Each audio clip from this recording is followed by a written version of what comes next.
Hi, I'm Therese Angeli Amanalo. I'm a Minal Blocker from the Mapua Lady Guardians.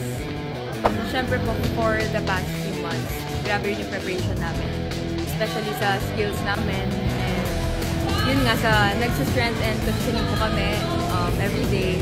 And yun sa learn ng skills. And siyempre, yung marami rin kaming mga parang lessons na galing from season 98 na madadala namin ngayon season 99. And dun po kami nag-base kung ano pa po yung pwede namin i-improve sa skills namin and kung paano pa po kami maglalaro inside the court lang po and mas kilala namin isa't isa this time.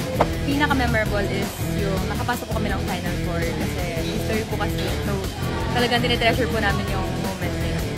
Siyempre, kung sabihin ko talaga yung totoo, Vinil po kasi sila po yung defending champion for ilang season na rin po and ayun, parang okay po silang kalaban kasi marami posts. Talaga kami matutunan sa kanila. And hindi lang naman sa kanila, maraming ibang tips pa na alam ko kung sino man yung makalaban namin. Marami kami mapupulot sa loob ng court. Siyempre, gusto namin mas iangat pa yung standing namin from last season. Which is, last season, Final Four po kami and hopefully, mas umangat pa po yung standing namin. Okay po. Okay. Benil, Perps, and LPU. Parang same lang from last season.